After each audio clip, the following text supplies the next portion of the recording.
Welcome friends, मैं हूं चंदन कुमार यादव और आप देख रहे हैं सीके डेली स्टडी को। तो आज हम जिस टॉपिक पे बात करने वाले हैं वो आपके एग्ज़ाम के लिए बहुत ही ज़्यादा महत्वपूर्ण होने वाली है। तो बिना स्किप किए वीडियो को लास्ट तक ज़रूर देखना, और वीडियो देखने से कुछ नया सीखने को मिले तो इस चैनल को एक सब्सक्राइब एंड वीडियो को लाइक ज़रूर कर दें। तो आज का हमारा जो टॉपिक है वो मौर्य साम्राज्य का है। तो आज हम मौर्य साम्राज्य की पूरी डिटेल्स में पढ़ेंगे, जो कि आपके एग्ज़ाम के लिए बहुत ही ज़्यादा हेल्पफुल होने वाली है। तो मौर्य साम्राज्य का संस्थापक चंद्रगुप्त मौर्य था। इनका जन्म 345 ईसा पूर्व में हुआ था। जस्टिन ने चंद्रगुप्त मौर्य को सेंड्रो कोट्स, जिसकी पहचान चंद्रगुप्त मौर्य विलियम जोन्स ने चंद्रगुप्त मौर्य से की है। घनानंद को हराने में चाणक्य ने चंद्रगुप्त मौर्य की मदद की थी, जो बाद में चंद्रगुप्त मौर्य का प्रधानमंत्री बना। इसके द्वारा लिखित पुस्तक अर्थशास्त्र है, जिसका संबंध राजनीति से है। चंद्रगुप्त मगध की राजगद्दी पर 322 ईसा पूर्व में बैठा। चंद्रगुप्त जैन धर्म का अनुयायी था। चंद्रगुप्त मौर्य जो थे वो जैन धर्म से अनुयायी रखते थे।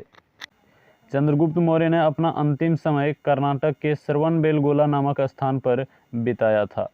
चंद्रगुप्त मौर्य ने 305 ईसा पूर्व में सेल्यूकस निकेटर को हराया था।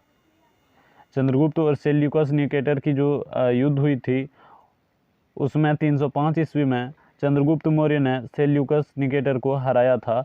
सेल्यूकस निकेटर ने अपनी पुत्री कार्नेलिया की शादी चंद्रगुप्त मौर्य के साथ कर दी थी, और युद्ध की संधि शर्तों के अनुसार 4 प्रांत काबुल, कंधार, हेरात एवं मकरान चंद्रगुप्त को दिए थे। चंद्रगुप्त मौर्य ने जैनी गुरु भद्रबाहु से जैन धर्म की दीक्षा ली थी। मेगास्थनीज सेल्यूकस निकेटर का राजदूत था, जो चंद्रगुप्त के दरबार में रहता था। मेगास्थनीज द्वारा लिखी गई पुस्तक इंडिका है। मेगास्थनीज ने एक पुस्तक लिखी थी, जिस पुस्तक का नाम इंडिका है। मेगास्थनीज के अनुसार सम्राट का जनता के सामने आने के अवसरों पर शोभा यात्रा के रूप में जश्न मनाया जाता है। सम्राट जब जनता के सामने आते थे तो जश्न मनाया जाता था। मेगास्थनीज के अनुसार जो है, सम्राट जब जनता के सामने आते थे तो सामने आने के अवसरों पर शोभा यात्रा के रूप में जश्न मनाया जाता था। उन्हें एक सोने की पालकी में ले जाया जाता है। उनके अंगरक्षक सोने और चांदी से अलंकृत हाथियों पर सवार रहते हैं। कुछ अंगरक्षक पेड़ों को लेकर चलते हैं। इन पेड़ों पर प्रशिक्षित तोतों का झुंड रहता है, जो सम्राट के सिर के चारों तरफ चक्कर लगाता रहता है। राजा सामान्यतः हथियारबंद महिलाओं से घिरे होते हैं। उनके खाना खाने से पहले उनका खास नौकर उसे चखते हैं, और वे लगातार 2 रात एक ही कमरे में सोते थे। लिखा गया है कि मेगास्थनीज के अनुसार सम्राट का जनता के सामने आने के अवसरों पर, जब चंद्रगुप्त मौर्य जनता के सामने आते थे तो उनके आने के अवसर पर शोभा यात्रा के रूप में जश्न मनाया जाता था। उन्हें एक सोने की पालकी में ले जाया जाता था। उनके अंगरक्षक सोने और चांदी के अलंकृत हाथियों पर सवार रहते हैं। कुछ अंगरक्षक पेड़ों को लेकर चलते थे। इन पेड़ों पर प्रशिक्षित तोतों का झुंड रहता था, जो सम्राट के सिर के चारों ओर चक्कर लगाते रहते थे। राजा सामान्यतः हथियारबंद महिलाओं से घिरे होते थे। उनके खाना खाने से पहले उनका एक खास नौकर था, जो उस खाना को पहले चखते थे, और वे लगातार 2 रात एक ही कमरे में सोते थे। चंद्रगुप्त मौर्य जो थे वो जो हैं लगातार 2 रात एक ही कमरे में सोते थे। चंद्रगुप्त मौर्य और सेल्यूकस के बीच का वर्णन एपियान्स ने किया है। चंद्रगुप्त मौर्य और सेल्यूकस जो थे उनके बीच का वर्णन एपियान्स ने किया था। प्लूकार्ट के अनुसार चंद्रगुप्त ने सेल्यूकस को 500 हाथी उपहार में दिए थे। चंद्रगुप्त की मृत्यु 298 ईसा पूर्व में श्रवणबेला में उपवास द्वारा हुई थी। अब बात करते हैं बिंदुसार की। तो चंद्रगुप्त मौर्य का उत्तराधिकारी बिंदुसार हुआ, जो 298 ईसा पूर्व में मगध की राजगद्दी पर बैठा, जिसे अमित्र घात के नाम से जाना जाता है। अमित्र घात का अर्थ है शत्रु विनाशक।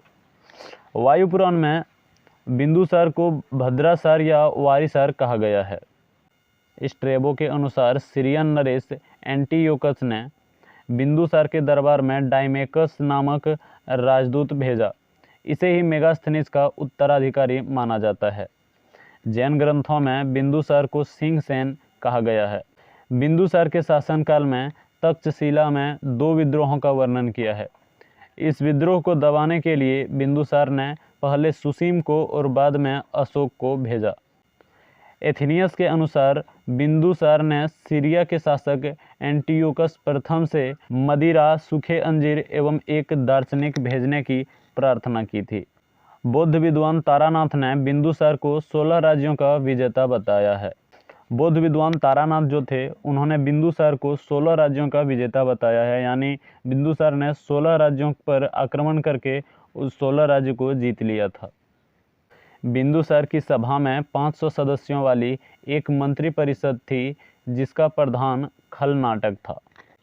अब बात करते हैं अशोक की। तो बिंदुसार का उत्तराधिकारी जो है अशोक महान हुआ, जो 269 ईसा पूर्व में मगध की राजगद्दी पर बैठा। अशोक के माता का नाम सुभद्रांगी था। दिव्यावदान के अनुसार राजगद्दी पर बैठने के समय अशोक अवंती का राज्यपाल था।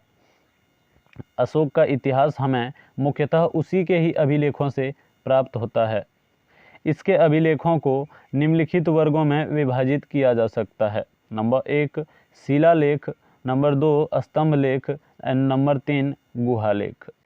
आई होप गाइज कि आपको वीडियो से कुछ नया सीखने को मिला होगा। अगर वीडियो से कुछ नया सीखने को मिला हो तो प्लीज़ इस वीडियो को लाइक करके चैनल को सब्सक्राइब जरूर कर दें। मिलते हैं किसी नेक्स्ट वीडियो में, तब तक के लिए जय हिंद, जय भारत।